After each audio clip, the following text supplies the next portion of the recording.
often said that games on the NES are especially difficult. People have even given a name to this phenomenon. They call it NES-Hard.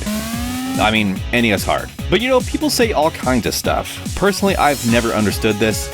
I haven't found that games on the NES are necessarily any more difficult than games from any other video game system.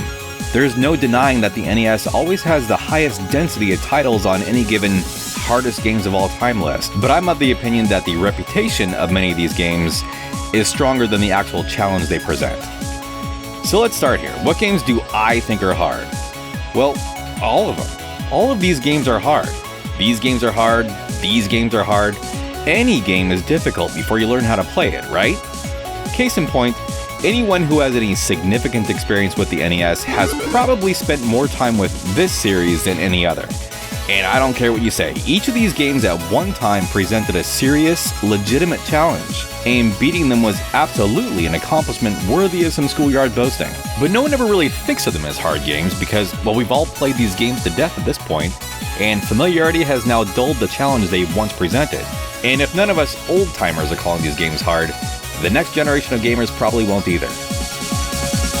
Semantics aside though, what about those seriously hard games, where it seems like no amount of practice or determination will result in any kind of progress?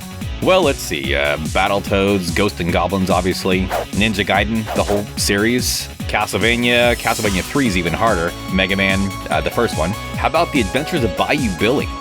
Or The Immortal, that's a ridiculously hard game that no one seems to talk about. Solomon's Key, Gradius, or any shooter really. But who cares what I think? I'm just some random guy on the internet. Let's focus on some opinions that actually matter from random people on the internet. I scoured the web for lists of the hardest games of all time, poring over blogs and forum posts. Every time a particular game was mentioned, I gave it a point. And with this exhaustively scientific approach, I developed what might possibly be the definitive list of the hardest games in the NES library. And I was frankly surprised by how completely unsurprising this list was.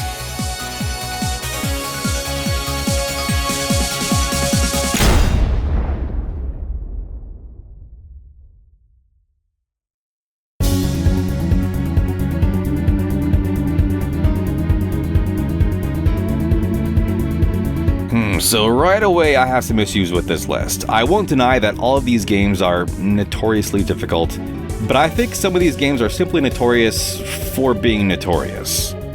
I suspect that a good majority of the people who are adding to the reputation of these games have spent more time watching YouTube videos about them than actually playing them. After all, if 100 people are all in agreement that such and such game is hard, it doesn't really count as a consensus when 99 of those people are simply repeating the opinion of the most outspoken person in the group.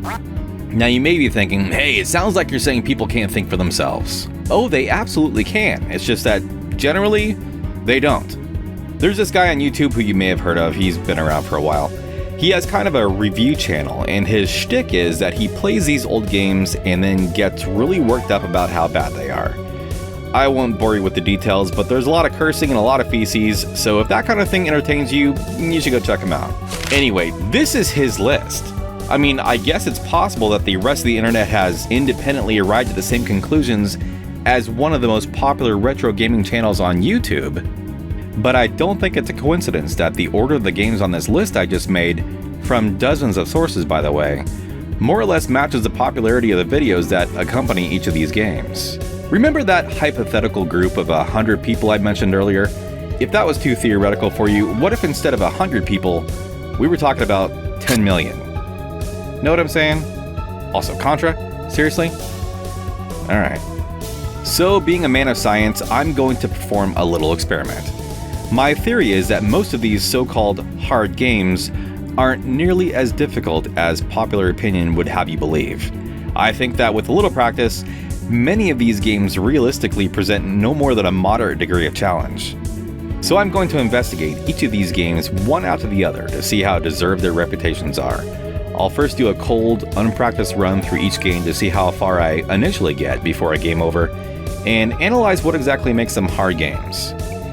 Then I'll see how much more progress I can make after a few nights of practice, and hopefully answer the question, Are these games legitimately hard, or are people just giving up too easily? Finally, I will rank these games on my own difficulty scale, with Mario 3 right here in the middle for perspective, because I believe that's the best example of a game with a perfectly balanced degree of challenge. So now that we all hopefully understand how this is going to work, let's get started.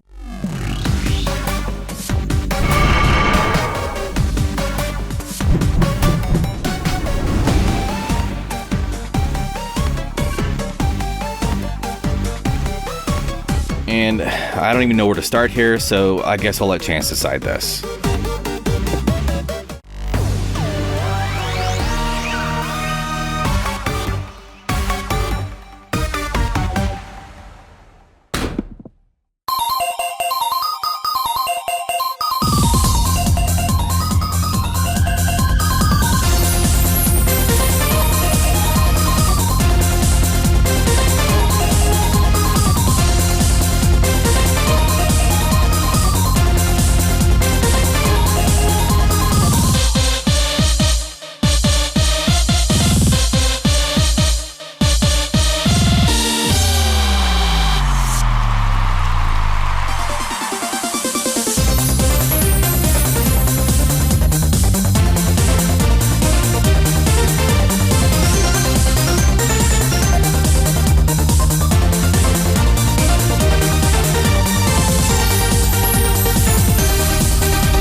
Alright, so in all honesty, this is one of my favorite games of all time. I've been playing it pretty consistently for going on 35 years now.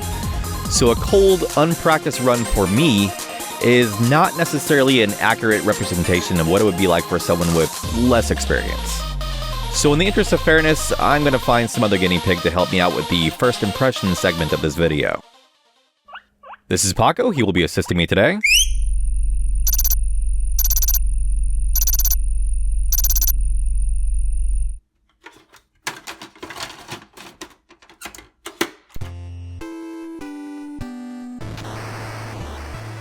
Now, have you played this game before? Then I would probably recommend using the code. Yeah, up, up, down, down, left, right, BA start. No, up, up, down, down. No, left, right, left. Now, see, you waited too long. You need to do it from the title screen. Yeah, BA start. All right, there you go.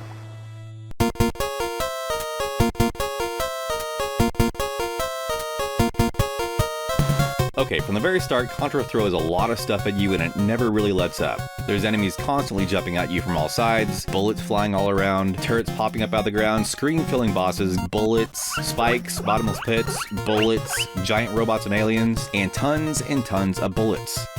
How you doing, Paco?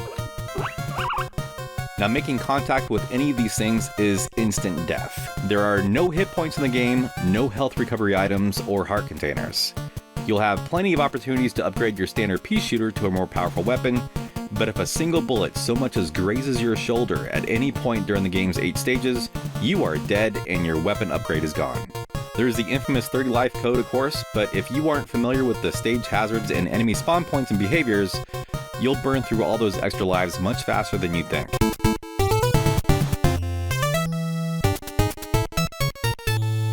You done? Alright, so how would you rate this game's difficulty on a scale 1 to 10?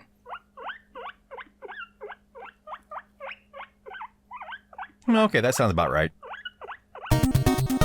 So I'm just going to come right out and say this. Contra is not a hard game, and it does not belong on this list.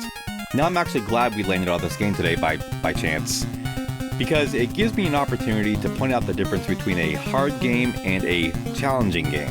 Yes, there's a difference. A hard game, in the traditional sense, constantly thwarts every attempt you make to make progress or even enjoy the game. It stacks the odds against you with unfair stage structure, crippled controls, and unbalanced enemy strength. It doesn't care if you have fun or not, it just wants you to fail.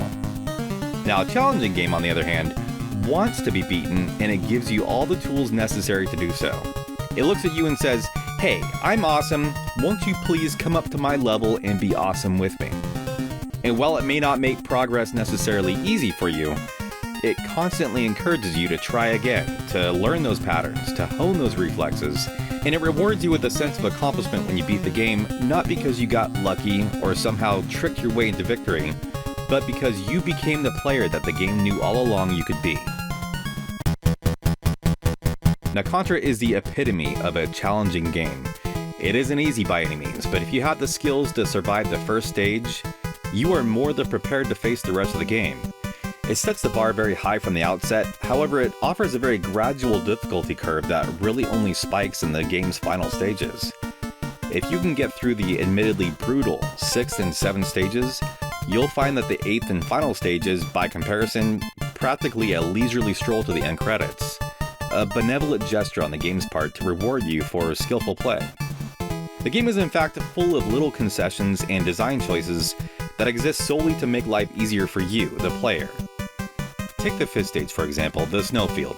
The whole stage is essentially white, so in this stage only, the bullets the enemies fire are red instead of white, so they stand out clearly against the background. Your character also has a very conservative hitbox. You can survive much closer brushes with enemies and their projectiles than you would expect. This huge robot boss at the end of the 6th stage, you couldn't possibly jump over it, right? Well, you can. As I said, Contra may not give you any health upgrades, but it does provide you with the occasional invincibility power-up, almost always before an especially tricky stretch, and offers a surprisingly generous period of invulnerability. Contra also bestows you with one of the most useful weapons in all of video games, the spread shot. Having this weapon literally makes you the most dangerous character in the game, especially when combined with the rapid shot upgrade, which increases the number of shots you can fire at once. Granted, you still lose these upgrades when you die, but you'll find that the next pickup is never very far ahead. By the way, when you die, Contra doesn't punish you with an extended death sequence or by forcing you to restart from the last checkpoint. You respawn immediately in the same spot. This not only reduces the sting of failure, but it also keeps the game moving at a steady, brisk pace. The entirety of the game, in fact, can be completed in about 20 minutes. And this last bit probably doesn't need to be said, but Contra is accompanied by what is possibly one of the finest soundtracks to appear not just on the NES, but in any game ever. Granted, this doesn't really make the game any easier, but it is still certainly worth mentioning. Now, as I said, this is still by no means an easy game. The level of skill required for Contra speedruns and deathless runs is still nothing to sneeze at. I mean, have I ever beaten the game without dying? Well, no. But at the same time, I don't doubt that I could. In fact, hang on. There, I just did it. In closing, Contra is not a hard game, and if you think it is, then I honestly have to question how much of it you've even played. So give it a shot, either by legitimate means or otherwise. I think you'll find that the challenge it presents you with is considerable, but by no means insurmountable. I believe in you. And Contra does too.